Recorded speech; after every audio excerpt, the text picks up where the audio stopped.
So, good evening, everybody, and welcome back to the Ops Desk podcast. As ever, I am Paul Morrow, coming to you from a different location today, but it was worth making it happen because today we're very excited to have the National Review's Caroline Downey. Caroline, thank you for being here. Thanks so much for having me, Paul. I'm happy to be here. So, as I said earlier to you, not to put any pressure on you, but I am teeing you up as the voice of a generation. In this case, Generation Z, which is, look, it's a bit of a mystery to people of a certain age. And we really want to hear primarily from you about politics writ large. But I got to ask you, according to everything we read in here, the reason we have Zoran Mamdani in New York is because of your generation. We blame you. What do you got for me? Well, the biggest thing to understand about Gen Z, Paul, is that we are filled with socioeconomic anxiety. Many of us do not think that homeownership is going to be attainable in our lifetimes because appreciation has been through the roof, especially in places like Florida, beautiful, prosperous state that we hope doesn't go down the same route as Mamdani wants in New York City. But I don't think I could afford to necessarily settle in Florida anymore. It's just because prices are so through the roof. And of course, inflation was a big part of that in this election. But unfortunately, Gen Z's prescriptions are all wrong. We're very, I think, intoxicated by these idealist ideas of, cracking into wealth inequality. And Mamdani really made his pitch about affordability. I thought it was clever how he sugarcoated his more radical communist socialist ideas and pushed the affordability as the big buzzword. It was about free buses. It was about rent control. It was about state-run grocery stores so that the sticker cost of that, food is lower. But of course, once now he's won the primary, all the past is coming to light, and we have the opposition research that he actually is a full-blown communist, and he really does want to run the billionaires out of town. And the problem with that, and the millionaires out of town who already paid the bulk of taxes, the problem with that is that no one's going to be left to pay for his socialist agenda. But to speak about the Gen Z thing specifically, Paul, there's 30% of New Yorkers are under the age, I believe, of 31 years old. So It is a really large cohort of New York City residents, and they certainly went out in droves for Mamdani. His momentum was real, but also I'm not 100% certain it was authentic, like fully authentic, in the sense that initially I thought it was grassroots. It was very clever how he got his merch to kind of spread like wildfire around the city. It was like this like retro font of on t-shirts and on hats. But Right, I've seen it. Yeah. But we've learned now that actually was not that organic. There was a lot of organization funding behind him. There was a big infrastructure push. It didn't just kind of emerge out of nothing. It wasn't that spontaneous, but it appeared that way. And authenticity is such an important currency to Gen Z. And that I think is what I would attribute to his success. Is he just seemed like this cool guy who would do man on the street videos. He would do a lot of social media. He was very TikTok savvy. He was constantly getting personalities and celebrities to go on video with him in random parks throughout Manhattan. I mean, he actually walked the distance of Manhattan over, I think, over 3 hours. He started at the top of Manhattan and then walked all the way down and just shook hands with residents along the way, stopped in all the neighborhoods, Washington Heights, whatever, struck up conversations, and then he vlogged it. He vlogged it the whole time. Would Eric Adams have the political instincts to vlog something like that? Of course, Gen Z loves that type of stuff. I'm not so sure. That's the new retail politics, is aside from being out on the streets, you raise the issue of TikTok. And this is more specific than just saying social media in general, because I would argue, and you and I have spoken about this, that he is in many ways the first pure TikTok candidate. Now, I know nothing's 100%, but you cannot discount the fact that TikTok was a force multiplier for him. And the thing I've been saying is that TikTok, everybody agrees, left and right, is a Chinese influence operation. And that being the case, can it be surprising that his electorate tracks closer to Beijing than it does to Washington? So I have to ask you, is Gen Z so historically illiterate? Have they not heard how socialism ends? Well, so I wrote for National Review, Paul, that Gen Z, like I said, is very prone to this kind of idealistic messaging. And I also wrote that Mamdani is the brain rot candidate. And brain rot is this phrase that describes the kinds of clickbaity content that we see on TikTok. It's 60 seconds or less. It's snappy, it's punchy, it's designed to keep you hooked and addicted, and Mm. honestly just keep you on there for hours on end. And anecdotally, I know I'm not on TikTok because, to your point, it is a Chinese spyware app, and I don't I don't want some surveillance, in my life. But most of my friends are on it, and it's like you get engrossed. And it's so funny. You compare how the Chinese regime treats, education of their children and how the United States does. What TikTok is showing our kids, under 25 years old on that platform, the Chinese regime would never show its kids because it's Right, a waste of right. time, it's a distraction, it's not focusing on real education, it's silly ideas.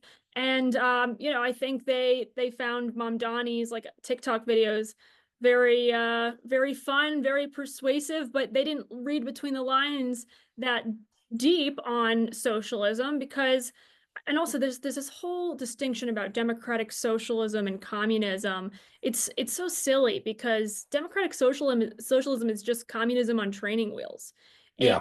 but to your point, the history curriculums in K through 12 in college, they actually glorify a lot of these communist figures. I still remember, like, I almost went to a high school and I decided against, well, my parents decided against it because we walked into a classroom to shadow a history lesson, and they were praising Che Guevara of the Wow. Cuban regime as some freedom fighter. This is what young people in America are learning. And so are we really surprised that this guy who thinks of himself as the heir to Vladimir Lenin, and that's not hyperbole because, again, we have the recordings of him literally saying a utopian ideal for him personally and society at large is to seize the means of production, straight out of the Communist Manifesto. But I know that because I read the Communist Manifesto critically, and I understood the historical trajectory of humanity that every single communist episode has failed miserably and has led to horrific death, atrocities, and destruction. But that's not being taught today. It's just not. No, no, it's not. And, that's where I lay a lot of the blame because they're historically illiterate and the teachers are all fellow travelers, or to use the Leninist term, useful idiots. Yes. And as a result, you have an entire generation who believes, hey, you're not going to have to pay for anything and it's all going to be free. And there's this park that we know and it has these trees and money grows on those trees. And that's where we're going to get all of the funding for this. So I want to, since you're talking about communism, because he is a communist. I mean, there are texts, excuse me, there were postings from, I wanted to say tweets, but you can't say tweets anymore, relative to him praising communist leaders in other countries and congratulating them on their victories. And the one I'm talking about specifically, it's a woman in India who wins a small town mayoralty, I believe, and it's comrade. And, that is, of course, the nomenclature of pure communism. And it's funny that he would now try to back away from it because he had so previously embraced it. I want to go to specific policy positions that he's put on the table, and I want to connect it to Gen Z. What does Gen Z think in terms of defunding the police? Do they think this is viable? Oh man, and this is your wheelhouse, I know as well, Paul. So watch what you say. I know, I gotta be careful, but I'll I send the think I detectives. think you'd find this very interesting though. I wrote about this as well for National Review. So I'm into the influencer economy, if you're familiar with what that is. I follow a lot of content creators on Sure. Instagram because I'm your classic Gen Z, and it's a lot of fashion, it's a lot of lifestyle. It's, like here's a day in the life of this person, and it's entertaining. So there's one influencer who her clip on TikTok went viral 2 years ago. She was one of the female victims of the arbitrary punching in the face on the street. Oh, sure. Yeah, yeah, There were yeah, these couple guys that were recidivist criminals, according to the NYPD. They had been yeah. arrested multiple times for similar offenses, and she filmed herself after getting pummeled in the face on a random middle of the day on the sidewalk, tears in her eyes, huge bulge on her head from where he punched her. And that went viral because it's like, oh, this is what we have to come to expect now as young women in Manhattan is, this kind of random crime. Flash forward to Mom Donnie's race. The same girl goes on TikTok and she's got a pretty big following. And she said, I was punched in the face 2 years ago, but I still love this city.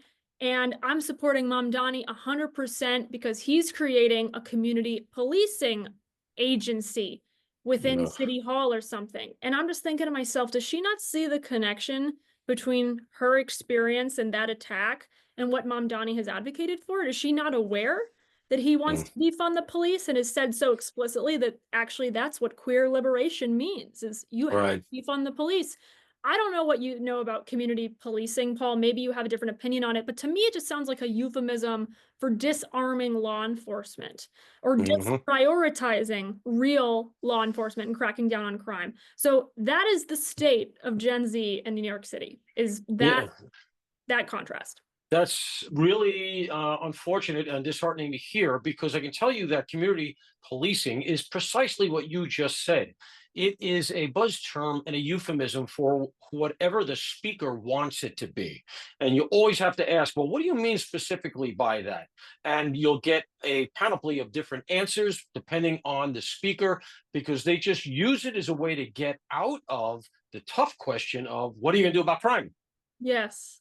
And you're going to see it throughout your career, which I know is burgeoning, but you'll see probably for the rest of your life, you're going to see people on the left, when confronted with the crime issue, saying that kind of a thing. So I have to ask you this now. One of the other issues is housing, and it's part of the Mhm. affordability issue. Okay, look, we've covered policing. I've seen the videos that Mamdani is putting out, and they look to me like pure communism in the sense of communes, in the sense that he wants to collectivize people. Yep. Does Gen Z buy this idea that they're all going to be living in a human hive?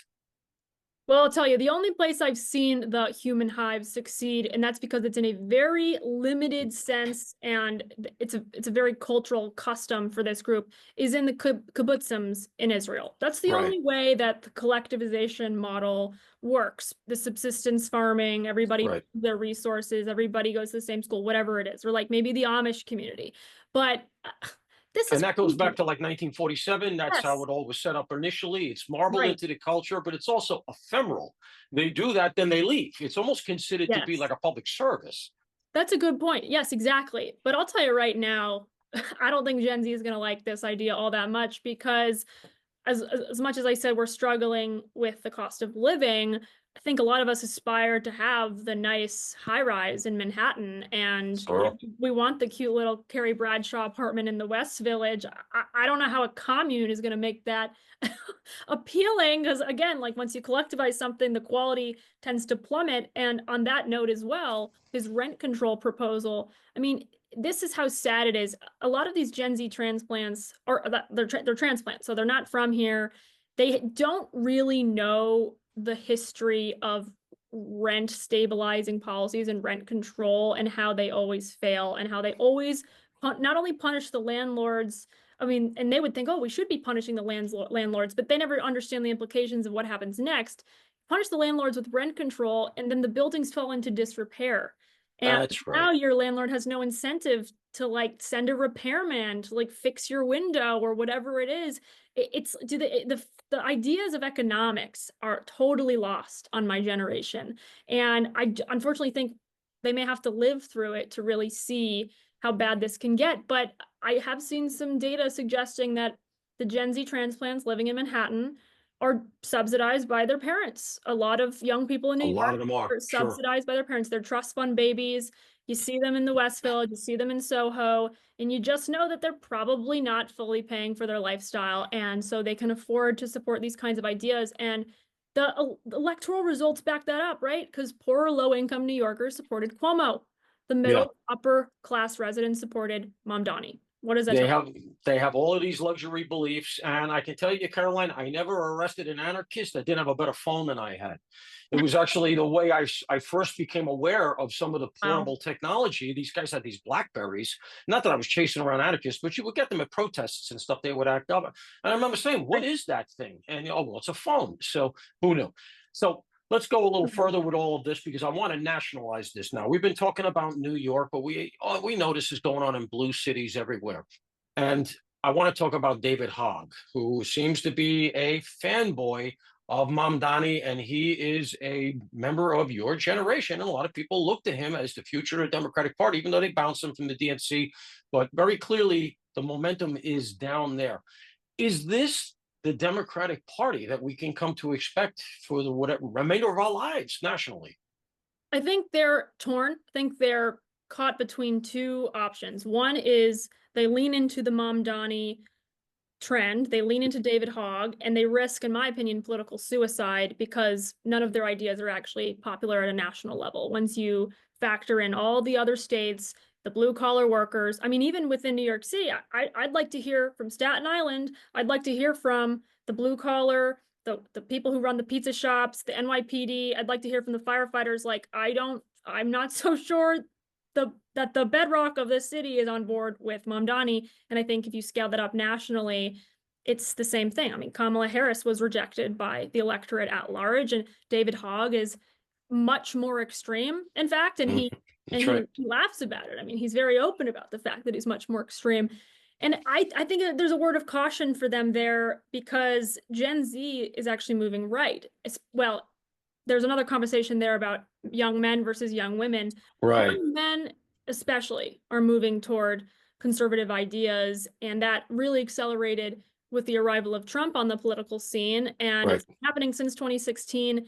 And then they really ditched the Democrats in November. So, and we saw all the Democrats' very pitiful attempts to coax and recruit young men this election cycle, whether it was, Tim Walz's campaign of white dudes for Harris, or it was him wearing a trucker hat and going hunting and filming very clumsy promo videos in all kinds of Larry the Cable Guy outfits. It didn't really work because a lot of young men understand that the Democratic Party hates their guts. And I think they're tired of being the boogeyman of society. They're tired of radical feminism being spread throughout every institution in American life and demonizing them. So, David Hogg, his pitch might work among a cohort of young men who hate themselves and young women who still hate men. But I think they're in a tough spot electorally if that's what the model they want to go with. Self-hating men and the women who love them. That seems to be the cohort that they're going after. And I just can't. The only place in the country that you have real housing crunches are in these blue cities. Mhm. And it's because of the rent control and everything else. And the alternative of going to government housing, it strikes me, is all you have to do is look at New York City's public housing, which is absolutely falling apart. And you see how bankrupt this policy is. And then to nationalize it, it's just insanity. So I got to ask you, we got a couple minutes left, but I got to ask you, in light of the fact that at the end point of these policies is almost certainly failure, do you think that on a national level here, the Democrats, I know you said it about New York, but on the national level, are the Democrats going to have to bottom out? Are they going to have to get shellacked in the midterms? Who's going to pull them out of this? Because the only engines that I see are the Mamdanis, are the Hogs. That's where the money, the small donors are. That's Yes. where the energy is, the ambition. What's your take? Is driving the enthusiasm, but the ideas are complete and utter garbage. And I don't think they do have national appeal. And we're seeing some signs of this retreat from the radicalism of the Democrats with Gavin Newsom. And of course, he's a political chameleon. He'll go whichever way the wind's blowing. He's not that, he's not that, he doesn't have that much integrity politically, but he said today, I believe at a press, or was yesterday at a press conference. So California, in light of the wildfires, Hmm. obviously reconstruction of housing was a really big priority, and a lot of even liberal residents were stuck going like, what's happening? We're really discovering government ineptitude at its finest, and I don't even think they realized it was as bad as it was. But Gavin Newsom said we're going to roll back some of the environmental regulations that are preventing new housing. So he Right. said he said, quote, "It's not that complicated. It's econ 101. There's more demand than there is supply, so we need to start building more houses and get away with these environmental regulations that are making it difficult to do so." So I thought that was very interesting that he's realizing that you're going to have some people rising up and liberals rebelling if you don't get the housing shortage and housing crisis in blue states like California fixed, because they're going to leave your state. And I think that's you're going to start seeing more of that with people like Gavin Newsom, who are progressive, but they fully understand that these things do not work in practice. So, like you said, the money, the Democratic apparatus is behind, I think, AOC and David Hogg, but I think behind closed doors, they're still discussing whether that is the right move. I'm not Yeah. sure they're 100% sold on that because they know it's very risky because AOC is popular in her district, but nationally, I'm not so sure. No, I don't see her winning the presidency. And I think behind closed doors, Chuck Schumer is ready to clutch it and go down because Mhm. you got to be saying to yourself, look at this thing we created, because they did create them. And you know what? Charlie Gasparino, Fox News contributor, he writes for the New York Post. He made a great point. And he blames, not, we've all talked about education, but he blames here in New York the Wall Street crew who donate all the money because they have been willing to countenance this. They've been willing to Yes. put up with these sort of feral children that Mhm. they've created who are taking over their party. And now they don't know what to do with it because those feral children are going for their throats. So let me bring it back home for the last question. I'm going to give you the last word. Where does this go? Where does all of this devolve to relative to Gen Z? I understand right now, right, the enthusiasm is there for the Mamdani types. You and I both know it can't work. Historically, economically, it's just empirically impossible for this to work. Right. Is there going to be a leader to emerge from your generation who's going to come forward? And I'm not putting you on the spot because, like I said, it could come from anywhere. But in the same way that Mamdani came out of the blue, in the same way AOC came out of the blue, are we not going to get somebody in the Gen Z world who's going to come forward from the right and put the lie to all this and maybe bring some of these people around? I'll give you the last word. So I'm not so sure that someone has become, I'm not so sure that there's an apparent air of, Trumpism for Gen Z right now. I do know that the natural successor is probably JD Vance for Trump, but I think the fact that Gen Z overall moved toward the right in November and that Gen Z in New York moved toward Mamdani, those are two ends of the polls. But what is common about both Mamdani and Trump? They're both putting forward a form of populism, a form of grassroots populist ideas of Right. power to the people, of we're going to bring you back your agency, we're going to empower you in some way, right? I just think they're coming from different perspectives. So there's the leftist populism and then there's the conservative populism. Obviously, we prefer Trump's version because it tends to be much more common sense and border security. He doesn't question things like national sovereignty. He doesn't question things like how the free market actually works. Although Trump, we're seeing nationally that he is much more open to welfare being protected in more cases. He's not exactly like a fiscal hawk. So that's another commonality with Mamdani, who basically wants a grab bag of goodies for voters, and it's like pie in the sky. He wants to be Santa Claus. And there's a degree of which Gen Z, because we're naive and because we don't have that much lived experience, we're always going to want Santa Claus as a Sure. candidate. It's just unfortunately the nature of our the nature of our very few years on Earth. We don't know what we don't know yet. But I do think you can channel that desire for a guy who's kind of almost like a savior, so to speak, in a better direction. I think Trump did fill that for a lot of people, a lot of Gen Z this election. And yeah, I think there'll be someone like him who comes next. And Well, I'm interested in the fact that you keep saying him.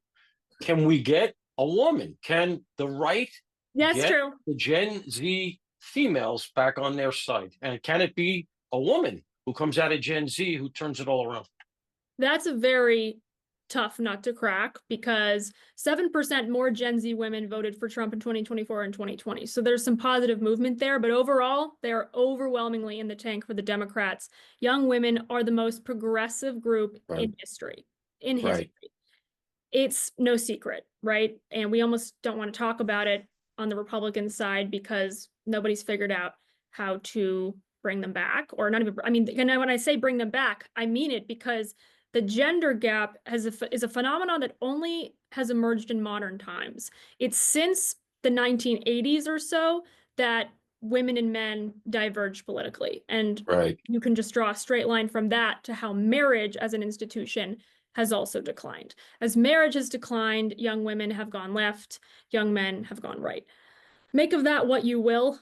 I hope that there's a Gen Z female candidate out there who is going to really change hearts and minds in young women, but I think at a cultural level, that's where the hardest work has to be done.